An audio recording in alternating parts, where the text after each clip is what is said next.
see, these two lines represents a river. Okay, and there is a point A on one side, there is a point B on the other side. Fine. Now imagine that you have a boat. You have a boat somewhere here, and imagine that water is not flowing and the boat's engine is not running. Think what will happen to the boat. Water is not flowing, engine is not working. What will happen to the boat? That's the first point. Second point, think what will happen if water is flowing and boat is not working. Engine is not working. Boat is floating in water, but water is flowing. What will happen to the boat? In which direction will it go? Third point, imagine water is not flowing, but engine can work.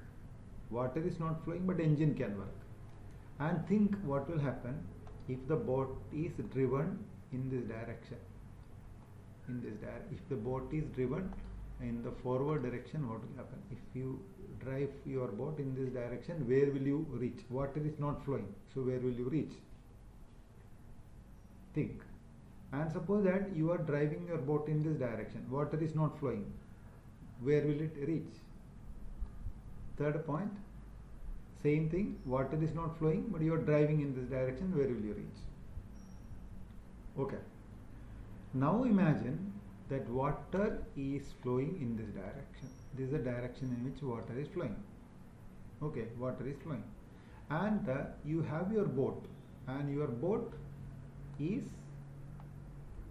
not running, engine is not running. You simply keep your boat here. In which direction will it go? Second point, what will happen if you drive your boat in this direction? That means you are driving in that direction. The front side of your boat is towards B, but water is flowing downward. So where will you reach? Think. Next point, think that you are driving in this direction. Your boat's front side is towards that arrow mark. Front side is going like this, but water is flowing downstream. So where will you reach? Third point, in this direction if you drive, where will you reach? So these are the questions that you should answer. If you know answer to these questions, then any problem on this you can easily solve. Now answer to these questions. First one, if water is not flowing and boat's engine is also not working, what will happen? It will be just like a stone on the ground. Ground is not moving, stone is not moving, it will stay where it is. It will stay there itself, it will not move. Second point, what will happen? Engine is not working, but water is flowing. Suppose water flows in this direction, what will happen? Then the boat will also move in the same direction. The boat will go with water. So you should understand that this motion of boat is due to velocity of water. Okay, this motion is velocity of water, due to velocity of water. Okay, next point, what will happen if your boat can work? If your boat can work, but water is not flowing. If water is not flowing and your boat can work, then what will happen? The boat will have its velocity, and that will go in the direction in which you are driving. Suppose you are driving from A to B directly. If water is not flowing, this will go straight, just like a car on the road. In whichever direction you drive, it will go in that direction. So I asked her, what will happen if you drive in this direction? Definitely, you know, it will go in that direction. If you drive in this direction, then your boat will go in this direction. And if you drive in this direction, the boat can reach this point. This is when there is no water flow. Okay. Now imagine water is also flowing. Water flow is marked here. Then what will happen? Then even if your boat is at rest, if suppose your boat is not working, you know, it will go along water like this. But now what are you doing? That you are giving one more velocity to the water. So sorry, to the boat. So your boat now has two velocities.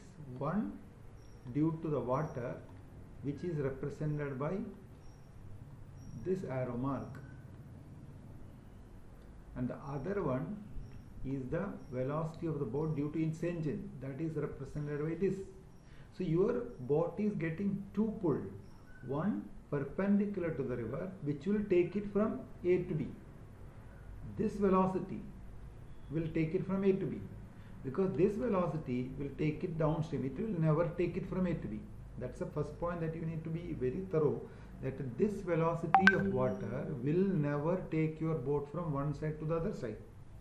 If your boat has to go from one side to the other side, then you need a velocity in that direction.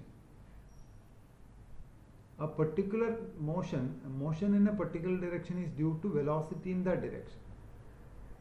Now your boat has got two velocity. One will take it from A to B, another will take it downstream. So what will happen? Your boat will get a resultant velocity. The effective velocity will be somewhere here.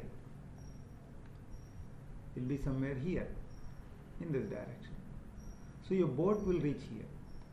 So the boat will gradually reach this point because of the two velocities. Now you see a triangle there. You can see a triangle. That triangle has got sides like one side of the triangle represents the motion due to velocity of the boat, because you were driving from A to B, so this represents the velocity of the boat. But there is also a motion from one side to the other side. This is due to the velocity of water. It was like this, this vector. It was taking it downstream, but at the same time boat was moving to the other side, so we can mark it like this. Now effectively a boat was at A. It is now not at B, it is now at another point. You can call it a C. So you have a triangle now. In that triangle, you can mark this point as A on one side of the river, this is B on the other side of the river, this is C again on the other side of the river. BC is the motion due to water. AB is the motion due to boat. AC is the total motion. Okay, so you should understand that AB will be the width of the river. That is due to velocity of the boat. So I can say AB divided by velocity of the boat. Why? Because I know that motion is due to velocity of boat. What about BC? BC is due to velocity of water.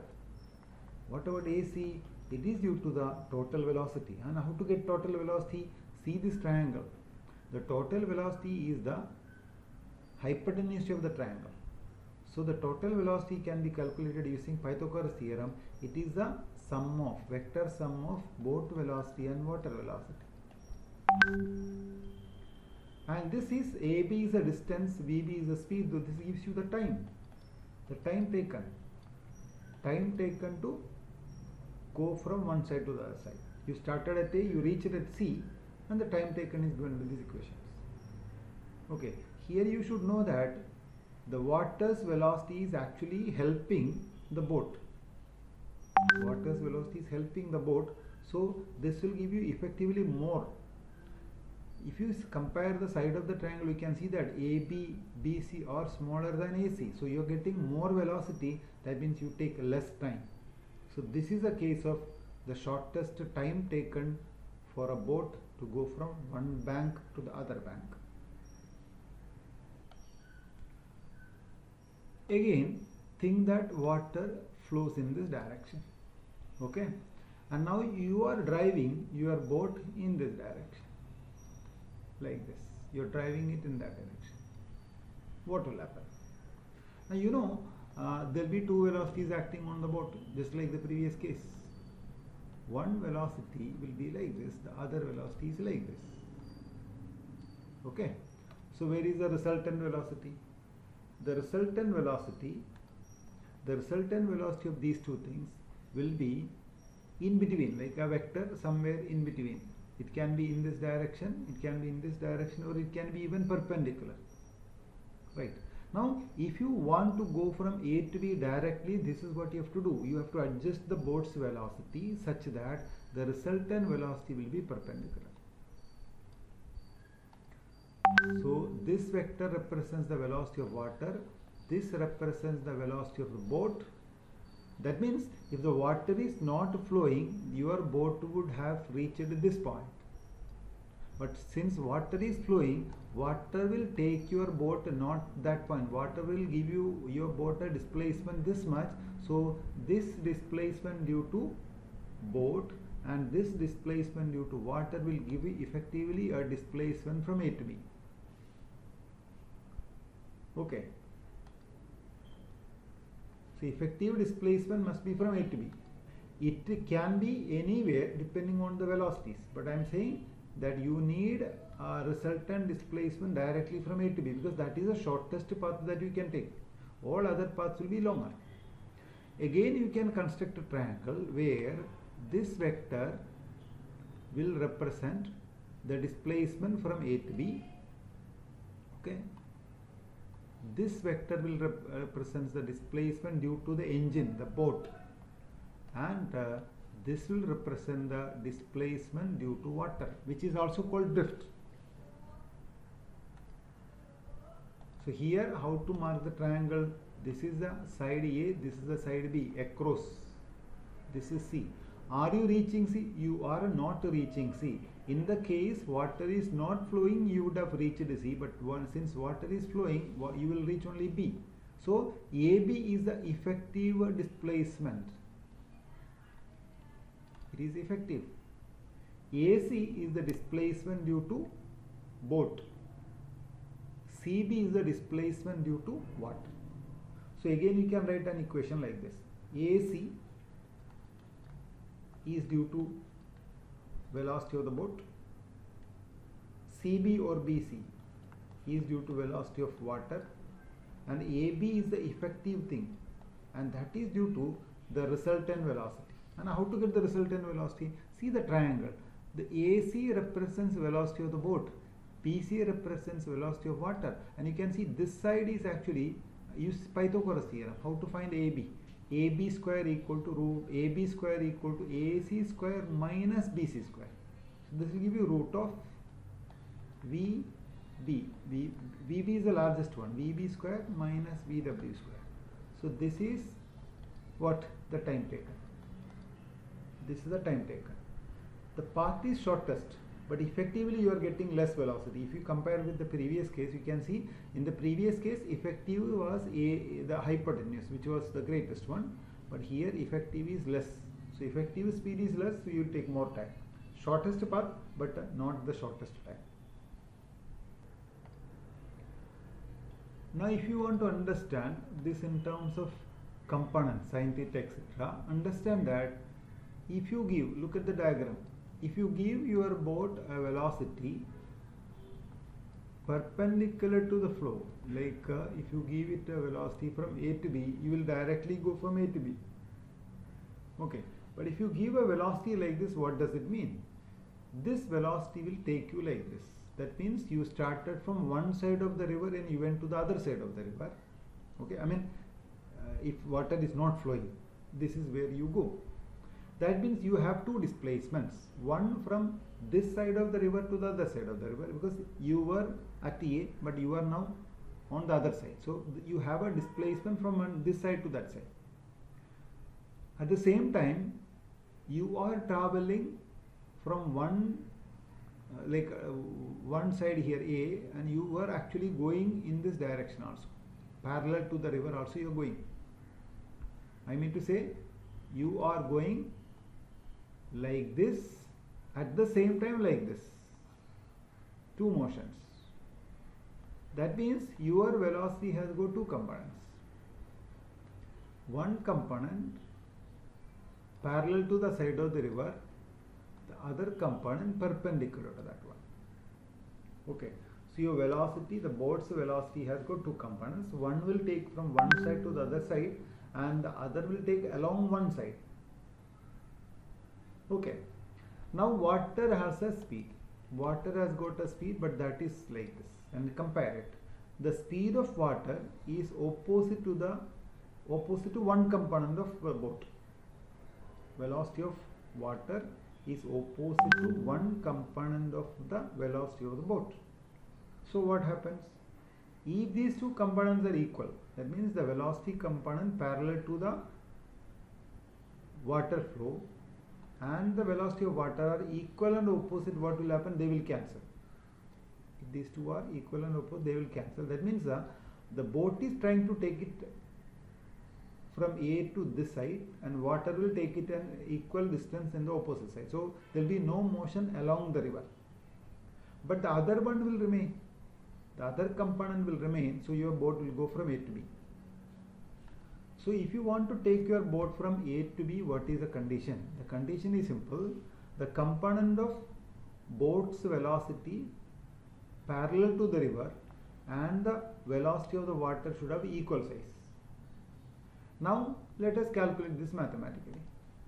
Assume that this angle here is theta. Then we know this is the velocity of the boat. It has got two components. The nearest component touching the ankle will be the cos component. This is the v cos theta component, and this is the v sin theta component. Now this is velocity of the water. If you don't want any motion along the river, then what is the condition? The condition is this: Vb cos theta should be equal to water's velocity. Opposite in direction but equal in size. Then which velocity is taking you from A to B? Then Vb sin theta is taking you from A to B, and A to B is the width of the river. So this will give you the time taken, AB by Vb sin theta. Okay. But instead of taking angle as in the previous case, I can take angle here. I can take angle theta here. So what is the difference now? Now see which component is touching that angle theta. This component. So this will become the Vb cos theta component, and this will become Vb sin theta component. Now we can see that Vb cos theta is taking you from A to B. So the time taken is calculated like AB, the displacement divided by the velocity in that direction, and the velocity in that direction will become Vb cos theta. Right. Now this will give you AB is the width of the river divided by what is Vb cos theta. What is Vb cos theta? That's what we need to calculate from the triangle here. Vb cos theta will be this side of the triangle AB, and you can see in here this is Vw, so Vb square minus Vw square under the root Vb square minus Vw square is the time taken. This is the time taken to go from A to B.